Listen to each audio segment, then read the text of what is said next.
Hello guys, இன்றைக்கி நம்ம சேனலில் என்ன பார்க்க போகிறோன்னா ருமாலி ரொட்டி தான் பார்க்க போகிறோம்.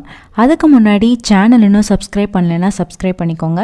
வாங்க வீடியோக்குள்ளே போகலாம். ருமாலி ரொட்டி செய்கிறதுக்கு ஃபஸ்ட்டு உங்களுக்கு தேவையான மைதா எடுத்துக்கோங்க. இது நீங்கள் ஃபுல்லாக மைதாலையும் செய்யலாம், இல்லைனா கோதுமை மாவும் சேர்த்து செய்யலாம். நான் இங்கே கோதுமை மாவு ஆட் பண்ணியிருக்கேன். அதுக்கப்புறம் உப்பு போட்டு நல்லா கொஞ்சம் பிணைஞ்சிருங்க. நம்ம தண்ணி ஊற்றி பிசைகிறதுக்கு பதிலாக பால் கொஞ்சம் கொஞ்சமாக ஊற்றி பிசைஞ்சுக்கணும். நல்லா எப்பயும் சப்பாத்திக்கு பிணையிற மாதிரி பிணைஞ்சு எடுத்துக்கோங்க. அதுக்கப்புறம் மேலே எண்ணெய் ஊற்றி கொஞ்ச நேரம் ஊற வச்சுருங்க. நல்லா சாஃப்டானக்கப்புறம் எடுத்து தேய்க்க ஆரம்பிச்சிருங்க. நல்லா ஃபஸ்ட்டு ஒரு ஷீட்டு தேய்ச்ச பின்னாடி இன்னொரு ஷீட் அதே மாதிரி ரெடி பண்ணி மேலே வச்சு திருப்பி தேய்ச்சிருங்க. அதுக்கப்புறம் எப்பயும் போல் நீங்கள் சப்பாத்தி எப்படி செய்வீங்களோ அதே மாதிரி செஞ்சு 2 சைடும் பெரட்டி போட்டு எடுத்துருங்க.